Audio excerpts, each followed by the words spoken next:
Peter Moore is the GM of PGG Wrightson Livestock. Let's have our monthly look at the livestock selling industry. Rightio, Peter, day 2 and level 2. I understand some sale yards were open for transactions yesterday. Was there much volume?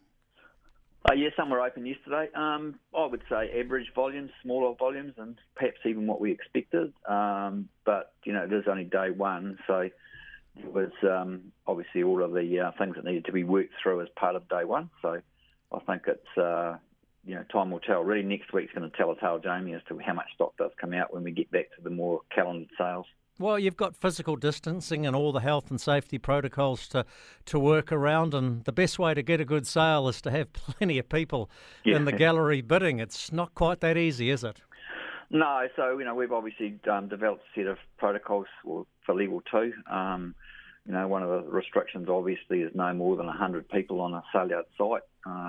That does exclude the workers, obviously, so this is, I suppose, the public, the buyers and the sellers.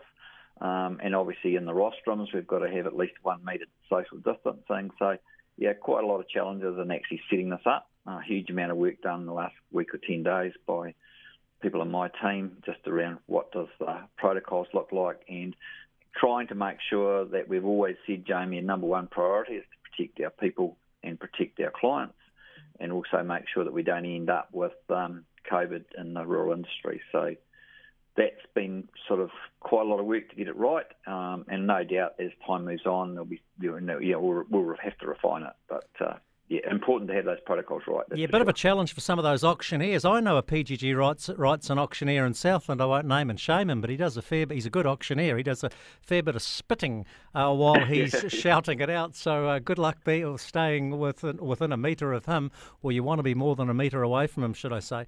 Slowly but surely for the livestock selling centres, physically in the yards. But in the meantime, in lockdown, we've had the online sales platform Bidr. It seems to me that people have picked up on this technology. Yeah, they have, and I mean that's. I think I've always said it's new technology, people getting used to it, but certainly Bidr, and we've also seen a couple of other releases of different types of online technology as well.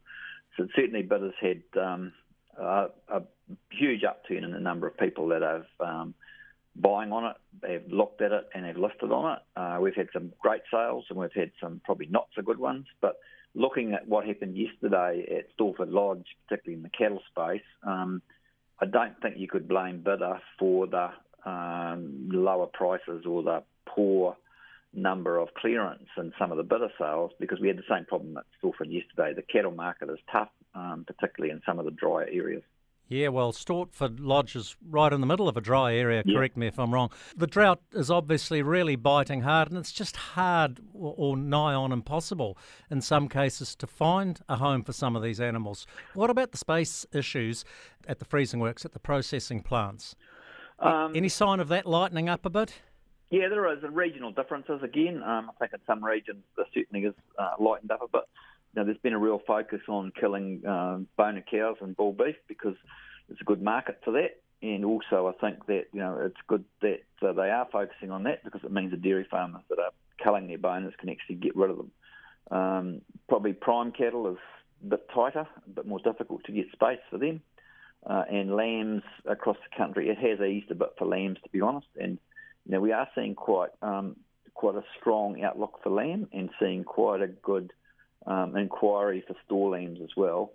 But, come back to your comment before, there's a lot of store lambs, I think, in the Hawke's Bay, Gisborne area that people would love to move. But talking to my regional manager there last week, he said, at the moment, he couldn't find a home for them. Peter Moore, GM of PGG Wrightson Livestock. We'll catch you again next month, and hopefully we'll be in level 1, and the drought will be something we talk about in past tense. Keep up the good work. Thanks, Jamie. Cheers.